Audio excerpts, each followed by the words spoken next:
Well, it's been decades since we visited Salem's Lot, but in 2024, that all changes with a brand new remake that hit straight to Max this weekend. Is it worth it, or should you stick with the original? Hey, what's up everybody? Nick here, and today I wanted to give you guys my review for Salem's Lot 2024, which just came out on Max, and you're not really seeing a lot of people talk about it, believe it or not. I think part of that is because a lot of the discourse online this weekend has been dedicated to Joker Folie à Deux, so I get it. But this was a movie for a long time that people were really looking forward to seeing. If you guys remember, this apparently scored well with test screening audiences, and Stephen King really loved the movie. This was going to go theatrical, and then it just kind of went silent. The release date got pulled. We never heard anything, didn't see any marketing. And then a month or two ago, they announced that it was coming out on Max for October, and they released a trailer. And just like that, it came and went. There's a reason for that. Look, I just have to say, if this did screen for audiences and people gave it high ratings, I don't really know what they were seeing. I have been very critical of Warner Brothers and New Line for the better part of the last decade, but let me just say, they made the right decision putting this movie straight to streaming. Now, I'm going to give you guys my pros first before I get into my cons, because this is one where I feel like the cons do outweigh the pros. First pro here is Lewis Pullman as Ben. I really like him in this movie. I was actually surprised at how much I liked him. I've seen him in other stuff. I think he's a fine actor, but I actually think he brings some gravitas, and he's actually pretty good in it. I also like some of the surrounding characters in the movie, specifically Susan, Dr. Cody, and Matthew. I think the four of them together, especially when they're on screen together, I actually like the camaraderie quite a bit there, and I really dug their interactions here. I like the set designs here. I think there was some money put behind this movie, and you can tell that. It's nice to visit Salem's Lot again. It looks nice. It looks like they cared. You know, they didn't just make this some straight to DVD trash. There was some money put behind it and some attention to detail. I also really liked the physical look of the film, the aesthetic. I really liked how there was a lot of oranges during the day that really overpowered the scenes. And then during the nighttime, they really brought out some of those blues and whites. And I really liked that. A movie with a strong color palette that knows when to utilize it and accentuate those colors, I think is always beneficial to the film you're watching.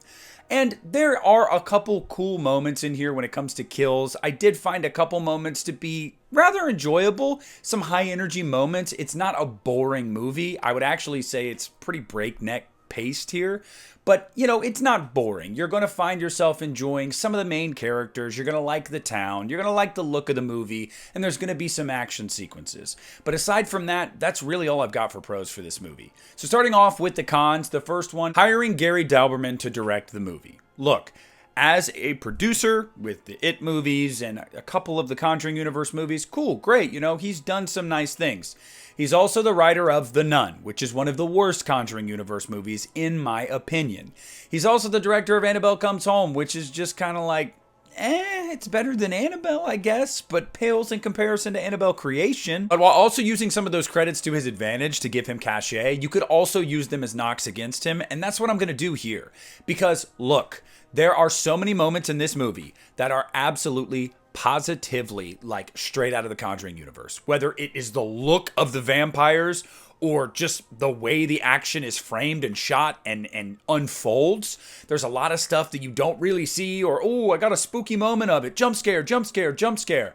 I was exhausted by the end of this movie. I just could not believe how much they were trying to sell these cheap jump scares and cheap, like, looks of these creatures, where it just feels like it would be in the Conjuring universe, like it really does.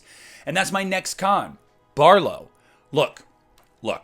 Salem's Lot freaked me out as a child. Freaked me out for two reasons. I'm going to talk about one here and the next one next. Barlow terrified me. You know, you can talk about Dracula, Nosferatu, you can do all that. Barlow scared the crap out of me as a kid. And the Barlow in this movie, not only is he wholly underutilized, but he looks like Valak.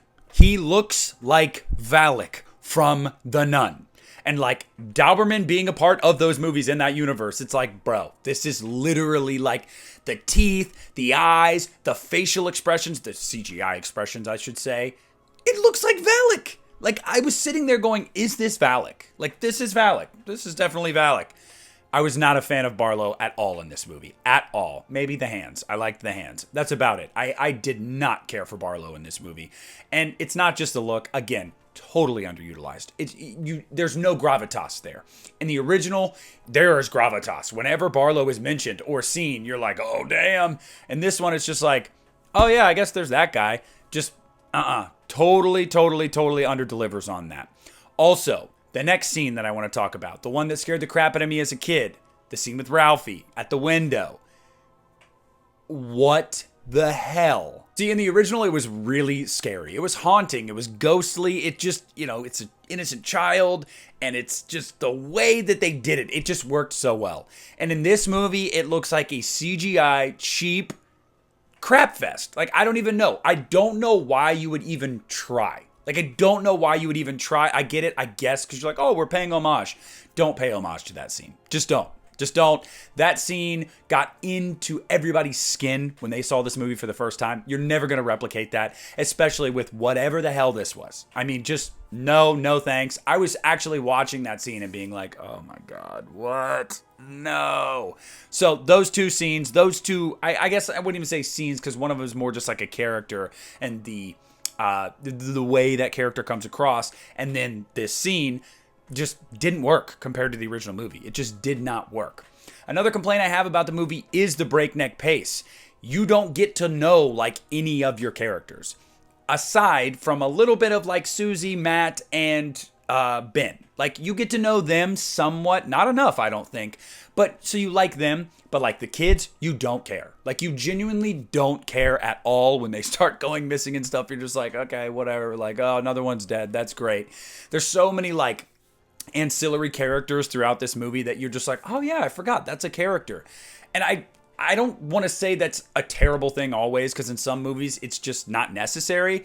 But I feel like when you are trying to build out this world of this town and like all of these like disappearances and potential murders and whatnot are a big deal, I have to care somewhat. And I just didn't care. And then furthermore, the climax of this movie. Like, I did not like the climax. Or I should just say the way it really, like, the finality of it. What happens. It is so anticlimactic. It's so quick. And it's just like, oh, wow. Okay, so all right, that was great. I also didn't really notice the music in this movie. I noticed the soundtrack, and I liked a lot of the songs in the soundtrack. But like, as far as a score goes, I didn't really notice it. It wasn't accentuated. It didn't really stand out. And if you guys know anything about me, you know that a score is really important to me. It can really pull me into a movie or just completely leave me cold. And it just kind of left me cold. It didn't grab me at any point. Look, when I first got done watching this movie, I gave it 3 stars on Letterboxd because I was like, I guess it was fine. But after sitting on it, I'm going to go down to a 2.5. I'm going to give this 2.5 out of 5 stars. Like, it is not terrible, but it's not good. Like, it is literally just in that middle ground for me where I'm just like, okay, it exists. Now, I don't know what Stephen King was smoking when he said that this was great and fought for it to get a theatrical release. I'm glad it finally came out. Like, I am glad in some form or fashion it came out and we got to see it, because to everybody that worked on the movie, they deserved that. They deserve their work to be seen by people. Unfortunately, their work is just middling at best. And that, I feel like, is doing the heavy lifting there, saying middling. Because I'd say it might be slightly below average, but I'm going to be kind here, and I'm going to give it 2.5 out of 5 stars. I would say the bad slightly outweighs the good in this movie, but I was a sucker for some of the songs. I was a sucker for the look of the movie. I was a sucker for the main character. There was enough in it that made me go, okay, it wasn't a total waste of time.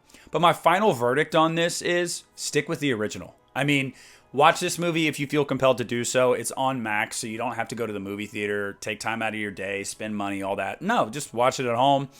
It's not terrible as background noise, but this is not going to be remembered. And quite frankly, I hope that Gary Dauberman never directs another Stephen King property, because look, I'm sure the guy's a nice guy, but he's not the director. Like, he's just not a director. Writer, producer, that's great. But I just don't think that he has a touch aside from, oh, let's play the greatest hits of some of the movies I've been a part of. And I'm sorry, but Salem's Lot is not The Nun. and it should never feel like The Nun. And at multiple points throughout this movie, with a character as iconic as Barlow, you made it feel like The Nun and look like The Nun. And no, like, I'm sorry, no. Some of you guys might be like, oh, wow, you're kind of railing hard against it. You really, you sure you want to give it 2.5 out of 5? That's pretty much just 50%, like right down the middle. Yeah, I am, because there was enough good that I didn't feel like I wasted my time, but I'm upset about the things I didn't like because the things I didn't like are things you could have gotten right so easily. And they're also things that are really important to my childhood. That scene specifically, the character of Barlow, like, those things are always going to be in my brain. Like, I'm never going to forget about those things. And this movie completely fumbled the bag on them. I mean, it just didn't work. It didn't work. So, like, a lot of the stuff that wasn't really super pertinent to the story and the source material, I was like, oh, this is cool. And then the stuff that you really needed to nail, they did not nail. So overall, I would say it's a mixed bag at best. But I want to know what you guys think down below. Did you watch Salem's Lot? And if so, did you like it? Did you hate it? Do you find yourself kind of just split down the middle and say, yeah, that it was a movie? That's kind of where I am. But I want to hear down below in the comment section. Feel free to sound off and chat with me. Leave a like on this video. Subscribe to my channel if you haven't already. This is Nick at the Lost River Drive-In, and I'm pulling out.